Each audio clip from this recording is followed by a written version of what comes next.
Good morning. Happy Thursday, preschoolers. Today's book is going to be Goldilocks and the Three Bears, something that you've all heard of and seen before, but I really like the artwork in this one. So we're going to give this a shot. But before we start, eyes watching, ears listening, voices quiet, body calm. Before we get any farther, magic glasses. Oh, that's better. I have my bear shirt on today because we have a bear book. With no further ado, I give you Goldilocks and the Three Bears.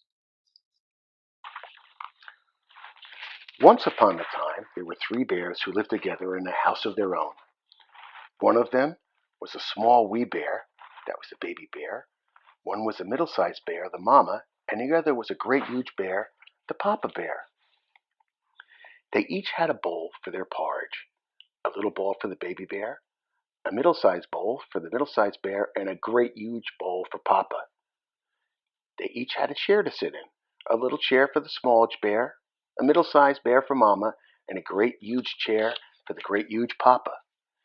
And they each had a bed to sleep in, a little bed for the little small wee bear, a middle-sized bed for the middle-sized bear, and a great huge bed for the huge papa bear. One day, after they had made their breakfast, they poured it into the porridge bowls and walked into the wood to take a walk while the porridge was cooling. And while they were walking, a little girl named Goldilocks came to their house. First, she looked in at the window, then she peeped at the keyhole, and when she saw no one was home, she lifted the latch and opened the door before her. It creaked, and she went. How pleased Goldilocks was when she saw the steaming porridge on the table. The sweet smell of porridge, roasted nuts, honeys, and berries filled the room. It was so tempting that Goldilocks set about helping herself. First, she tasted the porridge of the papa bear, but it was too hot. Then she tasted the porridge of the mama bear, and it was too cold. But when she tried the porridge of the baby bear, it was neither too hot nor too cold. It was just right. She liked it so much that she ate it all up.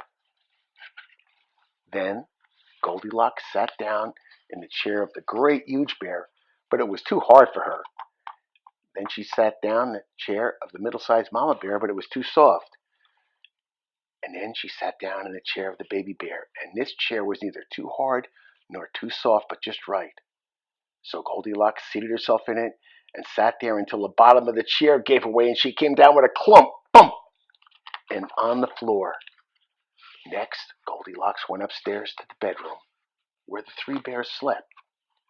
First, she lay down upon the bed of the great huge bear, but that was too high in the head for her.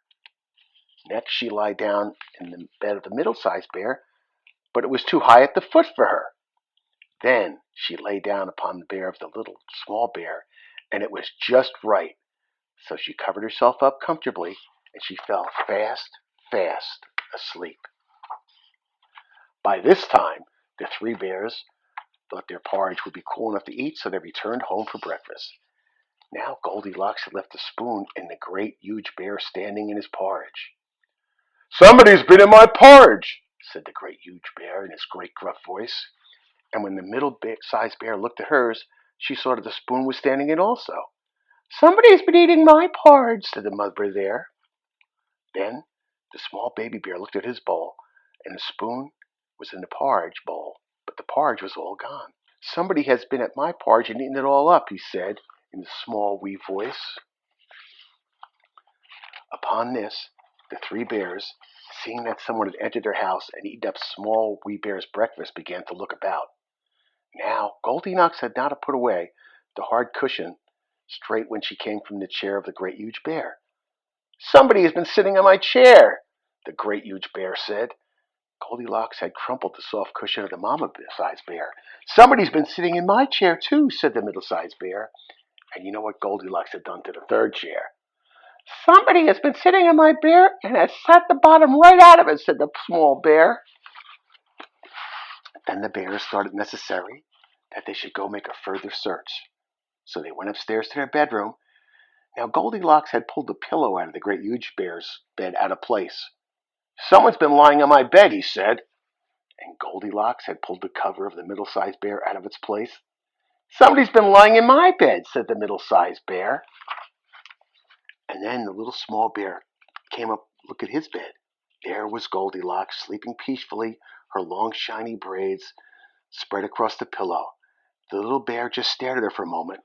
He didn't say anything, but then he cried, "Somebody's been lying in my bed, and there she is!"